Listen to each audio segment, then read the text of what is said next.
ایک गांव था जिसका नाम था डिंगापुर। वहां के लोग बहुत सीधे साधे लेकिन अजीब व गरीब थे। उनके यहाँ इल्म को कम और जहालत को ज्यादा इज्जत दी जाती थी। अगर कोई किताब लेकर बैठ जाए तो लोग इसे पागल समझते, और अगर कोई दिन भर गधे के साथ खेत में मिट्टी में लतपत होकर वापस आए तो इसे अक्लमंद मानते। गांव के चौधरी फकीर दीन के पास एक गधा था, नाम था बाबू। बाबू सिर्फ गधा नहीं था, वो इस गांव का सबसे समझदार मखलूक था।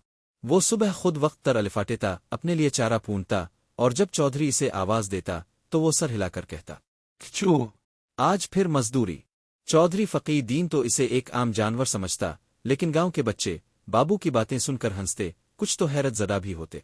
एक दिन चौधरी ने मजाक में कहा, बाबू अगर ताव इतना ही अक्लमंद है तो कॉलेज को नहीं चला जाता। बाबू ने आंखों में चमक पैदा की, दम हिलाया और बोला, चो ले चल फकीर दीन, मैं कॉलेज जरूर जाऊंगा। सब हंसने लगे, लेकिन बाबू ने दिल में तहैया कर लिया, अब मैं साबित करूंगा कि गधा भी इंसानों से ज्यादा अक्लमंद हो सकता है। पहला दिन कॉलेज में। बाबू अगले दिन बालों में जेल लगाकर, कॉलर सीधा करके, अपने पाँव में पाराने चौधरी के जूते पहनकर कॉलेज पहुंच गया। दरवाजे पर चौकीदार ने रोका, अरे ओ जानवर कहाँ चला। बाबू ने रजिस्ट्रेशन फार्म निकाला जिस पर तस्वीर में इसने चश्मा पहना हुआ था। फार्म पढ़कर चौकीदार हैरान। नाम बाबू फकीर दीन, किस्म गधा, मजमून फलसफा, नफ्सियात और गधालोजी। चौकीदार ने सोचा अब क्या कहे। उसूल के मुताबिक फार्म मुकम्मल था। इसने इजाजत दे दी। कॉलेज में दाखिल होते ही हंसी के तूफान अलिफाट है। अरे ये क्या, गधा कॉलेज में? शायद लेक्चरर है। नहीं नहीं, प्रिंसिपल होगा। लेकिन बाबू खामोशी से पहला लेक्चर सुनने चला गया। लेक्चर्स और होमवर्क। पहला पीरियड था फलसफा का। प्रोफेसर बोल रहा था, जिंदगी एक पहेली है। बाबू ने फौरन हाथ यानी कि आर उठाया और बोला, पहेली तब बनती है जब इंसान दिमाग इस्तेमाल करे, गधा तो सीधी राह पकड़ता है। पूरी क्लास हंसने लगी, लेकिन प्रोफेसर ने सीरियस चेहरे से कहा, शाबाश बाबू, तुमने तो फलसफे को निचोड़ के रख दिया। अब रोज बाबू आता, लेक्चर लेता, होमवर्क करता, यहां तक कि तलबा इससे नोटिस मांगने लगे। बाबू की शोहरत। बाबू जल्द ही कॉलेज का स्टार बन गया। इसे प्रोफेसर बाबू कहा जाने लगा।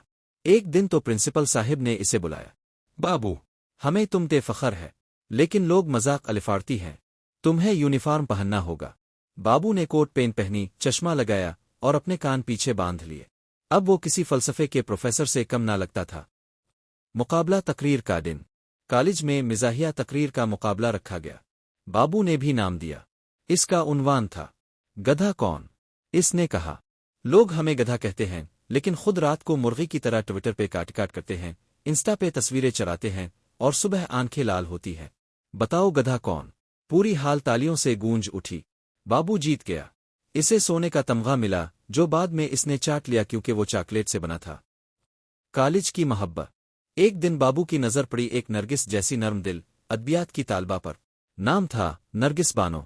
वो शायरी करती थी और बाबू इसका दीवाना हो गया।